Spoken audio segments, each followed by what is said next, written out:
अष्टाशीतितमं दशकं 88 सन्तानगोपालम्।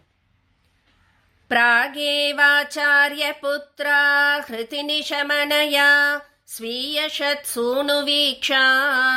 काङ्क्षन्त्या मातुरुक्त्या सुतलभुवि बलिं प्राप्यतेनार्चितस्त्वं धातुशापाद्हिरण्यान्वितकशिपु भवान् शौरिजान् कंसभग्नात् आनीयैतान् प्रदर्श्य स्वपदमनयताः पूर्वपुत्रान् मरीचे। श्रुतदेव इति श्रुतं द्विजेन्द्रं बहुलाश्वं नृपतिं च भक्तिपूर्णं युगपत्वमनुग्रहीतु कामः मिथिलां प्रापिततापसैः समेतः। गच्छन् द्विमूर्तिरुभयोर्युगपन्निकेतम् एकेन भूरि विभवैर्विहितोपचारः अन्येन तद्दिनभृतैश्च फलौदनाद्यैः तुल्यं प्रसेधित दधात च मुक्तिमाभ्याम्। भूयो तद्वारवत्यां द्विजतनयमृतिं तत्प्रलापानपि त्वं को वा दैवं निरुन्ध्यात् इति किल कथयन् विश्ववोढाप्यसोढाः जिष्णोर्गर्वं विनेतुं त्वयि मनुजधिया कुण्ठितां चास्य बुद्धिं तत्त्वारूढां विधातुं परमतमपद प्रेक्षणेनेति मन्ये।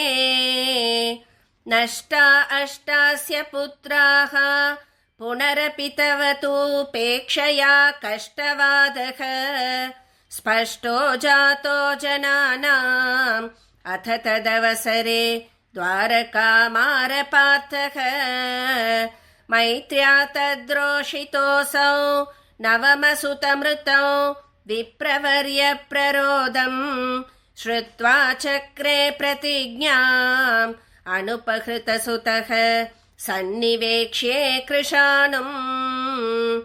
मानीसत्वामपृष्ट्वा द्विजनिलयगतो बाणजालैर्महास्त्रैः रुन्धानः सूतिगेहम् पुनरपि सहसा दृष्टनष्टे कुमारे।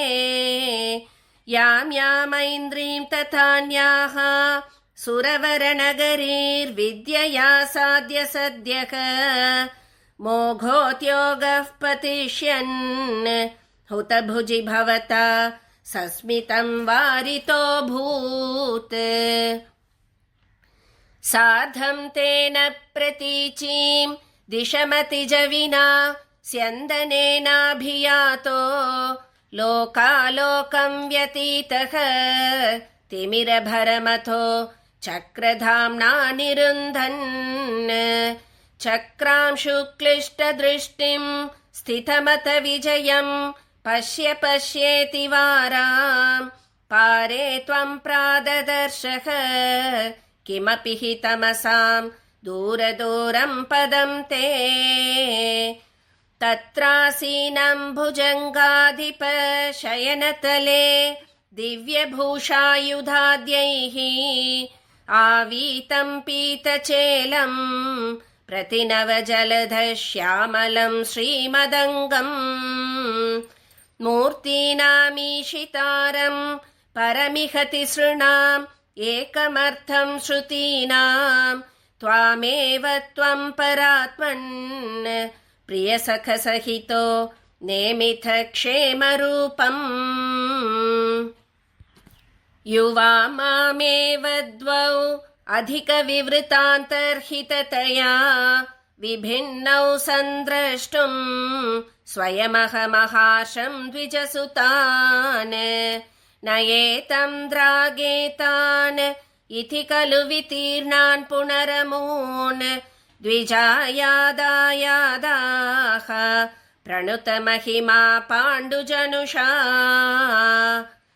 एवं नानाविहारैः जगदभिरमयन् वृष्णिवंशं प्रपुष्णन् ईजानो यज्ञभेदैः अतुलविहृतिभिः प्रीणयन्नेन नेत्राः भूभारक्षेपदम्भात् पदकमलजुषां मोक्षनायावतीर्णः पूर्णं ब्रह्मैव साक्षात् यदुषु मनुजतारुषितस्त्वं व्यलासीः प्रायेण द्वारवत्याम् अवृतदयितदा नारदस्त्वद्रसाद्रख तस्माल्लेभे कदाचित् खलु सुकृतनिधिः त्वत्पिता तत्त्वबोधम् भक्तानामग्रयायी स च खलु मतिमान्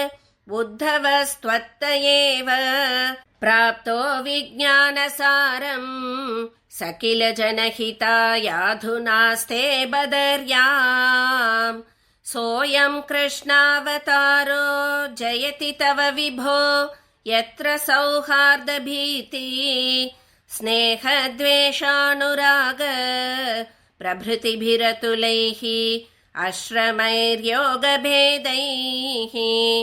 आर्तिं तीर्त्वा समस्ताम् अमृतपदमघोः सर्वतः सर्वलोकाः सत्वं विश्वार्तिशान्त्यै पवनपुरपते भक्तिपूर्त्यै च भूयाः।